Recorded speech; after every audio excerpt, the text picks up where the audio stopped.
Good morning. My name is ShaneEbert. I'm president of SurgeCopper Corp. I'd like to thank the SCG for inviting Surge to present the Utsaberg project at the conference. The cover shot here is from our Utsa deposit over top of the West Seal deposit looking north towards the Huckleberry mine. In the far background over that range would be our newly acquired Berg deposit. There will be some forward-looking statements in this presentation. So here's our Utsaberg project. The inset map at the top shows where we are in west central British Columbia.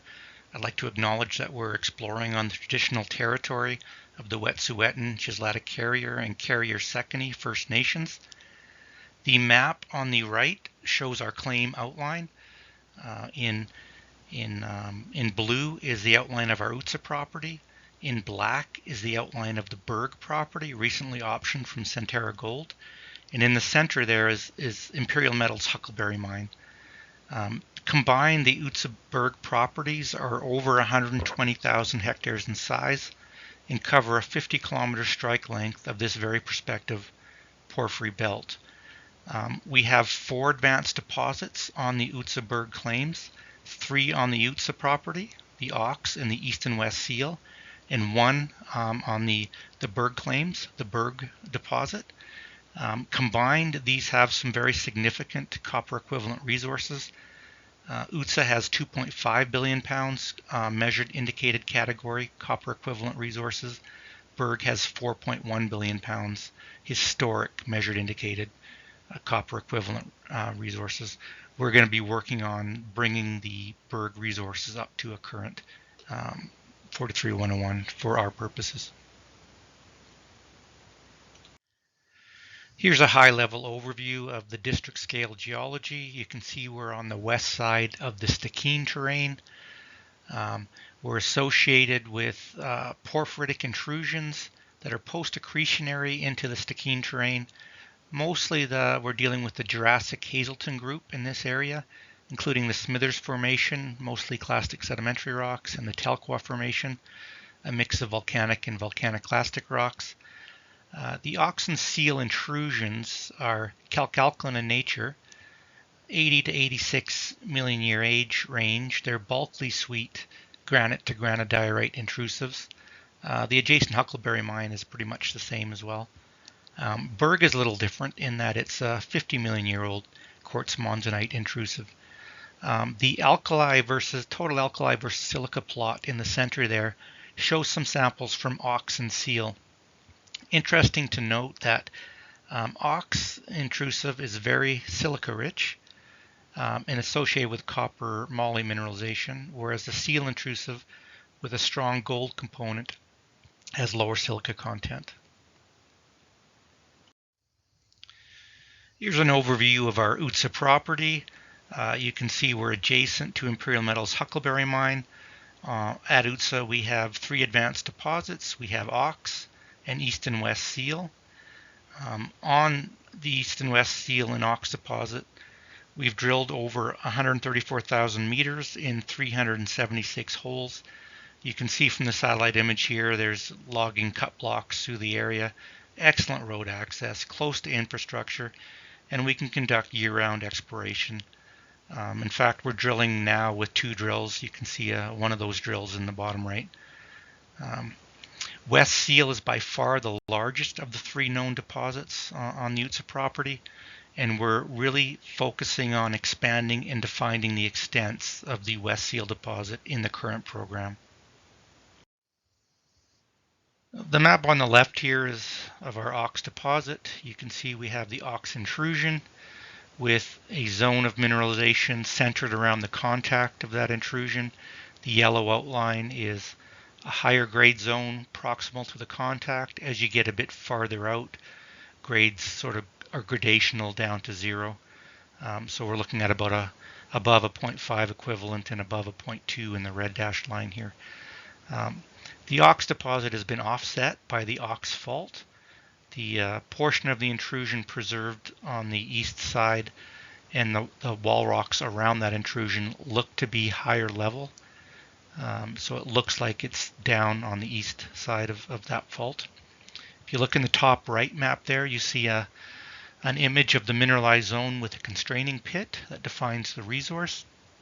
And if you look at a slice through that resource on the bottom right, you see copper equivalent grade with the constraining pit outline. Ox is a very low strip, near surface deposit with some of the best grade close to surface. It's a nice high value deposit. A drill hole from Ox at the top, Ox 13-64, returned 162 meters of 0.36% copper, 0.03 moly, and 1.9 grams per ton silver. And there's also some higher grade within that, including 78 meters of almost 0.5% copper, 0.04 moly, 2.2 grams per ton silver. There's some good mineralization on the Ox deposit. Moving now to the seal deposits. Here's the geology map on the right of the seals deposit. The East Seal deposit is on the right side. The large West Seal deposit is on the left side. East Seal is copper gold only, hosted within an intrusion.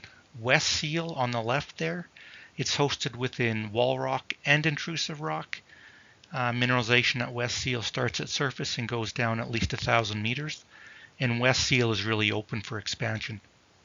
If you look at on the bottom left is a level plan showing copper equivalent, and it shows where West Seal is open in a couple directions, but it's also really open on the right side of that diagram where there's a low density of drilling, and our focus currently is to really fill that in and expand and understand the extents of West Seal. If we zoom in on the East Seal deposit, so the top inset, you can see where the section location is. On the section on the left is showing geology and drill holes. The orange color is a coarse grouted porphyry, extremely altered, texturally destructive alteration. If you look at the photograph on the left, that's part of the East Seal intrusion, intensely altered and veined. Quartz, magnetite, chalcopyrite, pyrite, bornite with a bit of anhydrite. It's a relatively oxidized assemblage, and it's associated with early potassic alteration with local sericite overprinting. The section on the right shows copper equivalent grade. East Seal really does have a real nice high grade core to it. The orange and red is above 0.75 and above 1% copper equivalent. The yellow is above 0.5% copper equivalent, and then the cutoff is the blue there at the 0.2. Again, a nice near surface, good grade zone. The metal value of East Seal is really copper, about 50%, and gold, almost 50%. There's little bits of moly and silver, but not a lot. If you look at a drill hole from East Seal, at the top of the page, hole S13-155, it returned 238 meters of 0.38% copper and 0.47 grams per ton gold, including some higher grade, 44 meters of 0.62% copper and 0.67 grams per ton gold. Some really nice high grade within the East Seal deposit, which we think would make a great starter pit in a development scenario. Over to the West Seal. Again, if you look at the top right inset map, you can see it's almost a north-south cross section that we're looking at, section AA prime. West Seal is very much a deposit hosted in both intrusions and the sedimentary wall rocks around that intrusion. If you look at the section, you can see the different dashed lines. The yellow dashed line is higher grade material above 0.75 copper equivalent. The red dashed line is 0.5% copper equivalent, and the blue is at 0.2 cutoff. You can really see West Seal has a nice high grade core that starts a couple hundred meters below surface. At West Seal in red there is a deep West Seal intrusive. It's more equigranular, and a lot of the grade hovers around the contact of that intrusive and the sedimentary hornfels wall rock around it. You'll also note on that section there is a breccia body. It's mineralized. It doesn't have spectacular high grade mineralization, but it is definitely in that 0.5 to 0.2 copper equivalent range.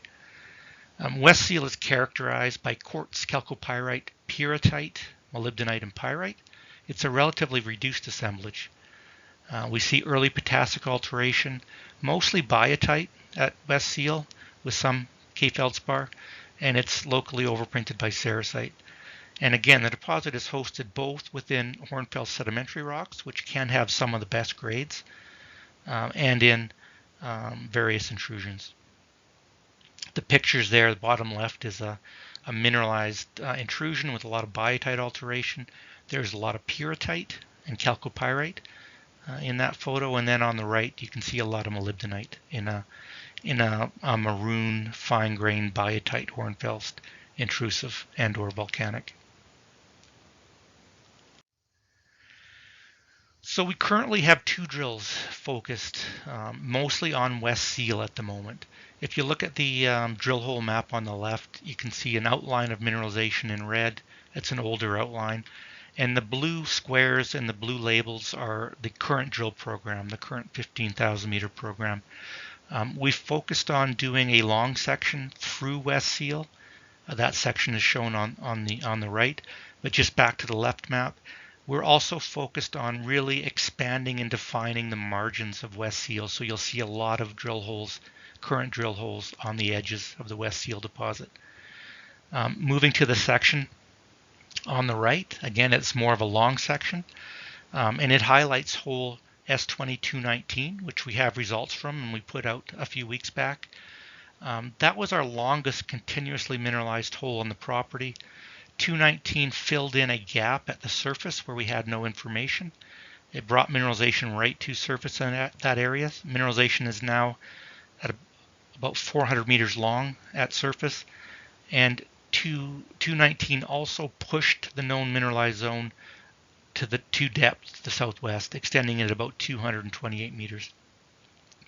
We've now stepped out and systematically pushed out the zone with drilling to the southwest. The results for all those holes are pending, but our goal here is to really define the edges of mineralization on the long section, and then we'll drill it out in perpendicular sections, which is the more normal drilling direction. Hole 219 returned 1,013 meters, grading 0.42 copper equivalent, including 700 meters of 0.5% copper equivalent. It really was our longest hole of continuous mineralization at UTSA to date.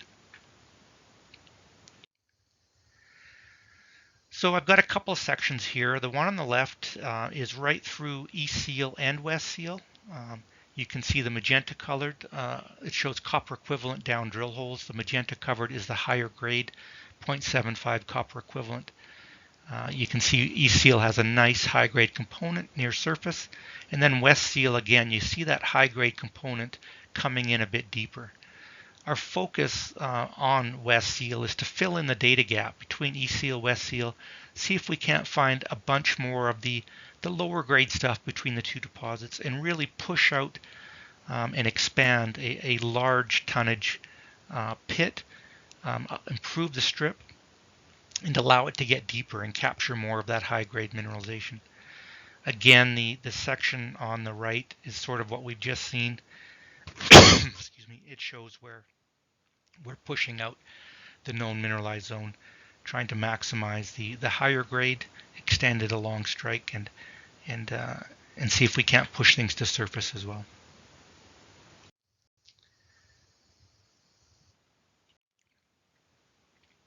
So this summer we did a 3D IP survey over our seal trend, got some interesting targets out of that survey, and we really helped refine structure and understand the alteration a little bit better.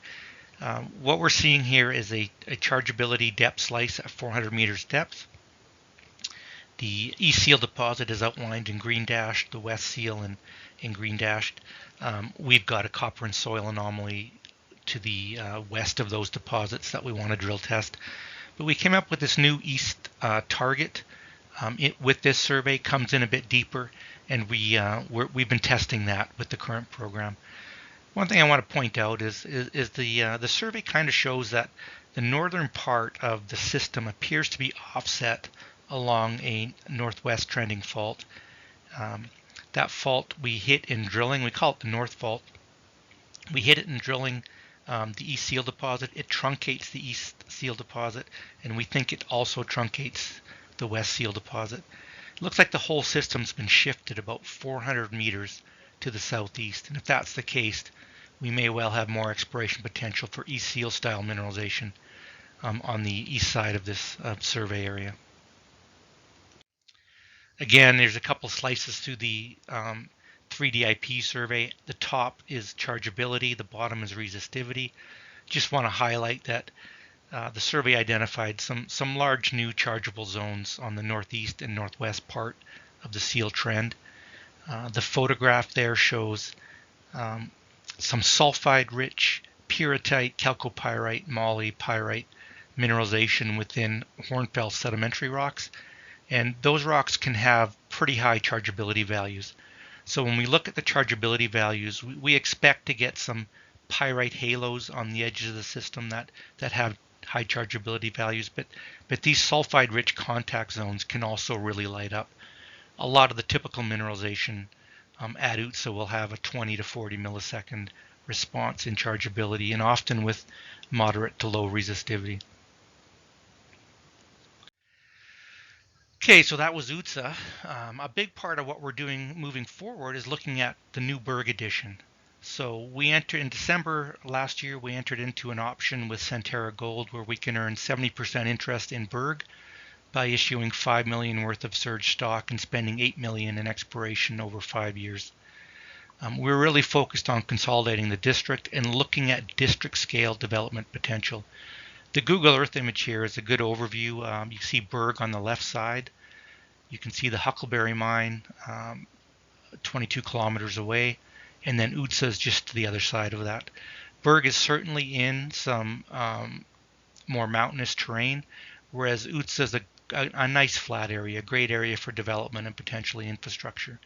So one of our goals is to look at all the resource potential within this property, but can you do a centralized milling scenario and move the Berg material that distance and look at developing this as a district. So Berg highlights.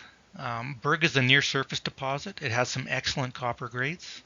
It also has a supergene enrichment zone. It's sort of unique in the BC porphyry copper space in that respect. There's been a lot of really high quality historic work done at Berg. Companies like Kennecott, Placer Dome, Terrain Metals, Thompson Creek have done a lot of advanced work at the Berg deposit. The addition of Berg to our portfolio really gives us not only multiple deposits to move forward, but it increases our measured indicated category tons by 277%, and it does open up some district development opportunities for us. And this is really a very low acquisition cost when you look at what it takes to find and explore a deposit of this scale. And then there's a large, very attractive land package with a pipeline of exploration prospects that comes with Berg. The historical resources at Berg are about 400 million tons at about 0.45% copper equivalent. So a real quality resource, and within that, there's quite a bit of higher grade material, as you can see in the cross section here, where the reds are the higher grade. A lot of that is supergene enrichment with chalcocite, and metallurgical studies show that chalcocite is floatable with the copper con, chalcopyrite con. So everything looks pretty promising, and it really is an advanced stage, low strip, looks like a high value deposit. We think will add a ton of value to what we're doing, moving the district forward.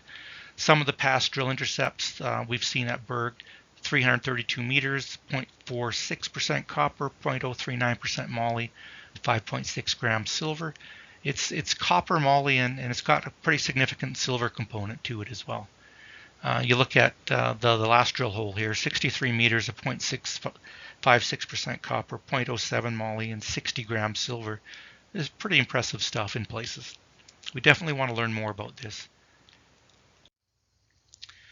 The geology of Berg, there's a couple slides here that were borrowed from a presentation from Terrain Metals. Berg really is centered around a porphyry stock, and it's mineralization on the edges of that stock into the wall rocks, be it volcanic or intrusive. There's a nice moly shell and then an overlapping copper shell as well. If you look at a cross section through here on the right, here you see the Berg porphyry stock, you see the moly shell, you see the copper shell in green, but in red here they've overlain the supergene zone. And again, this is a really nice near surface, a higher grade zone of mineralization that looks like it's very amenable to open pit exploitation. The chalcocite supergene zone is about 40% of the historic M&I resource, so it's quite significant, but it also increases grade significantly. So we're excited by that. What we plan to do at Berg this year, we're really getting our feet wet, but we want to confirm and update the resource. There's lots of areas where we see the high grade has room for expansion, and there's a lot of areas where the deposit is still open on the margins. We can probably improve the strip and increase the tonnage by fully defining the target as we move things forward. So what do we hope to accomplish this year? We're in the midst of planning and doing First Nation consultation to finalize plans moving forward. But we're looking at really understanding this belt as a whole. We'll probably undertake a property-wide airborne geophysical study such as ZTEM to help us identify larger porphyry alteration zones. And we'll really digest the data set that we have. The map on the right there shows magnetics that came with the Berg acquisition data set. There's a lot of really interesting circular magnetic features throughout the Berg property. These are most likely intrusions, and a lot of them are associated with known zones of porphyry style mineralization. A lot of follow-up to do with the current data set. So we really want to get on the ground running, understand the regional and the specific deposit prospect potential on the Berg claims. So just to summarize, Utseberg combined property has 4 advanced porphyry deposits in a highly prospective land package. We have a large resource base that will be upgraded and expanded in aggressive exploration programs over the next year. The Berg JV right off the bat gives us an immediate 264% increase in copper equivalent pounds in the ground, including some really good near surface high grade, which we think will give us some development opportunities and flexibility. We're well on our way to putting together a very large porphyry resource base with district scale potential. And that's what we're going to be focused on. We've got a 15,000 meter program in progress right now. We expect to expand that. We expect to be drilling on Berg this summer if everything comes together.